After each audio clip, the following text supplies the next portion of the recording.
बिंदिया कार्यक्रम की सभी श्रोता बहनों को मेरा सादर नमस्कार। बहनों, आपने बचपन में एक कहानी तो ज़रूर सुनी होगी और शायद अपने बच्चों को भी सुनाई होगी। कहानी है एक बूढ़े किसान और उसके 4 बेटों की, जो आपस में हमेशा लड़ते झगड़ते ही रहते थे। किसान चिंतित रहता था कि उसके जाने के बाद उसके खेतों और घर परिवार को कौन संभालेगा।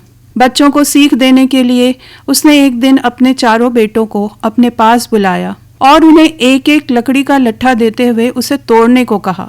4 बेटों ने अपने अपने लकड़ी के टुकड़े को आसानी से तोड़ दिया। फिर बूढ़े किसान ने 4 लट्ठों को बांधकर एक गट्ठर बनाकर तोड़ने को दिया। एक एक करके सभी बेटों ने कोशिश तो की, लेकिन कोई इसे तोड़ नहीं पाया। बूढ़े व्यक्ति ने उन्हें एकता की शक्ति का महत्व बताते हुए समझाया कि 4 भाई अगर मिलजुल कर रहें, एक साथ खेतों में मेहनत करें, तो उन सभी के जीवन में खुशहाली आएगी।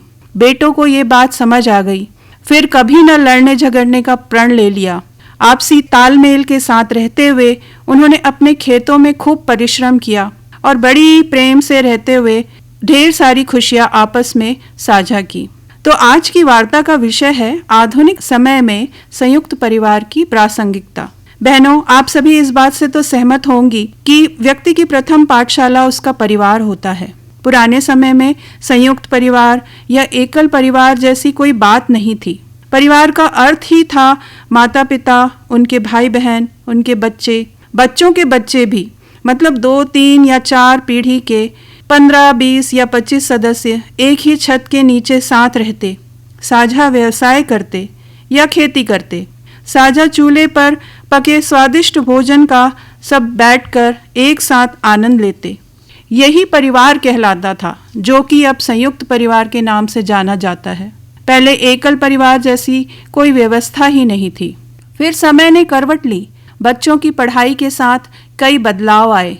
उच्च शिक्षा लेकर नौकरी की तलाश में, रोजगार की तलाश में बच्चे शहर की ओर जाने लगे। फिर वहीं विवाह करके रहने लगे और उनके बच्चों के जन्म के साथ छोटे और एकल परिवार की शुरुआत हुई। शुरू में यह व्यवस्था अच्छी, सुगम और सरल लगी, क्योंकि बड़े परिवारों में ज्यादा सदस्यों के साथ विवाद भी होते थे। सबके साथ सामंजस्य बिठाकर चलना पड़ता था। निजी स्वतंत्रता में भी खलल महसूस होता था। लेकिन धीरे धीरे यह बात भी समझ में आने लगी कि एकल परिवार में भी कई दिक्कतें हैं, कई मुश्किलें सामने थीं। पहले जो सारे कार्य रसोई से लेकर बाहर तक के माँ अपनी सास, ननंद, देवरानी, जेठानी के साथ बांट लिया करती थी, अब सब कुछ उसके अकेले कंधों पर आ पड़ा था। पिता अपने काम में व्यस्त रहते थे, घर पर समय नहीं दे पाते थे। बच्चों की देखभाल, उनके साथ अच्छा गुणवत्तापूर्ण वक्त बिताने में भी बाधा आने लगी। बच्चों के एकाकीपन को दूर करने के लिए, उसे भरने के लिए कई तरह के आधुनिक साजो साधन उपलब्ध कराए गए, परंतु ये सामान उन्हें अच्छे बुरे का परिचय तो नहीं दे पाते। बड़े बुजुर्गों का साथ बच्चों पर कैसे सकारात्मक प्रभाव डालता है, उस पर कई अध्ययन हुए हैं। पेंसिल्वेनिया विश्वविद्यालय यूएसए में किए गए एक अध्ययन में पाया गया है कि बुजुर्गों के साथ समय बिताने वाले युवा उम्र बढ़ने के प्रति अधिक सकारात्मक दृष्टिकोण रखते हैं। वे पीढ़ियों के बीच संबंधों को अधिक महत्व देते हैं और परिवार की अहमियत को भी समझते हैं। दुनिया के सबसे खुशहाल देश फिनलैंड में हुए एक अध्ययन ने निष्कर्ष दिया है कि ऐसे परिवार जहां सिर पर बुजुर्गों का हाथ है, वहां माँओं की मानसिक सेहत काफ़ी अच्छी रहती है। उनमें अवसाद की संभावनाएं काफ़ी हद तक कम हो जाती हैं। बोस्टन यूनिवर्सिटी के एक अध्ययन के मुताबिक भी पोते पोतियों और उनके दादा दादी के बीच नज़दीकियां दोनों पीढ़ियों को डिप्रेशन से बचाती हैं।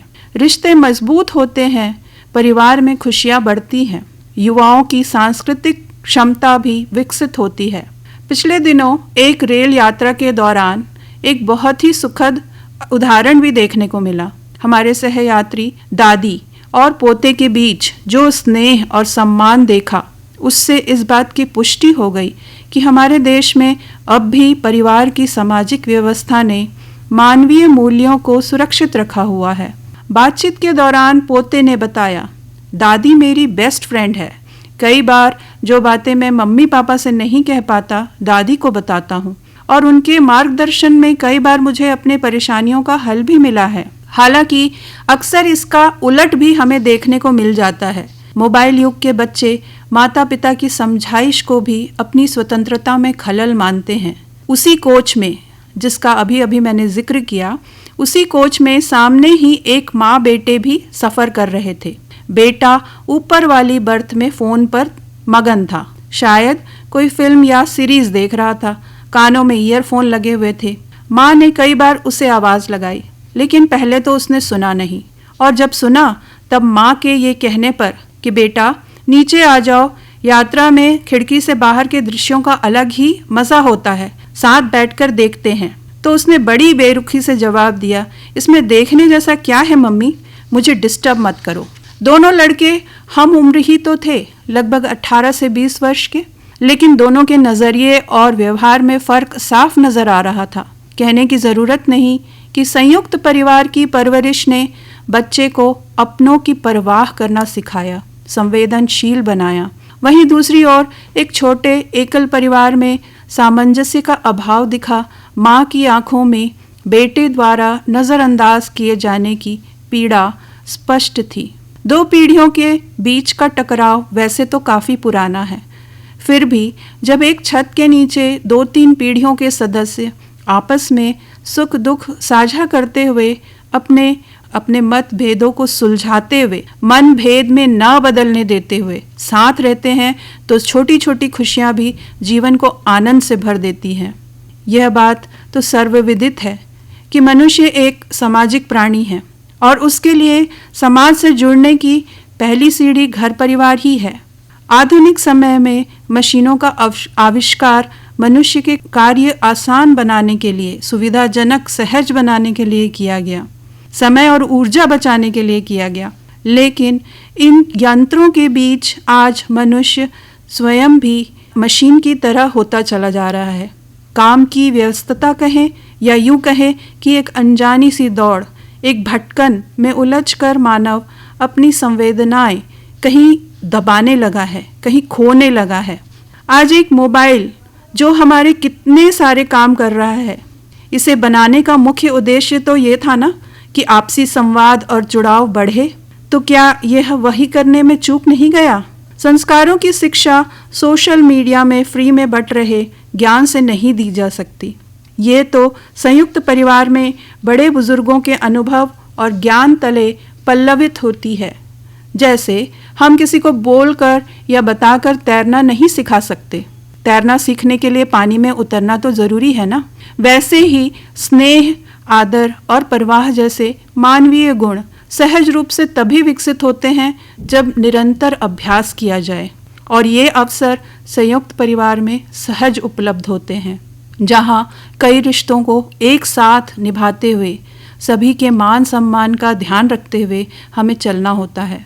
कोई त्यौहार हो, शादी ब्याह हो, किसी नए सदस्य का जन्म हो या आगमन हो, या किसी सदस्य की नौकरी या प्रमोशन का पल, ये सारी खुशियाँ उत्सव में बदल जाती हैं जब सब मिलजुल कर दुगने तिगने उत्साह के साथ इसे मनाते हैं। कोई विपरीत परिस्थिति आए तो भी सबका साथ, सबका सहारा और संबल उस मुश्किल घड़ी से उबरने में मदद करता है। आज हम फैमिली डे मनाते हैं, मदर्स डे, फादर्स डे, और भी न जाने हर रिश्ते, हर भावना के नाम एक दिवस। सेल्फी डालते हैं, पोस्ट करते हैं। ये तो हमारी भारतीय संस्कृति का चलन कभी नहीं था। हमारे लिए तो हर दिन अपने माता पिता, भाई बहन और परिवार के नाम होता है।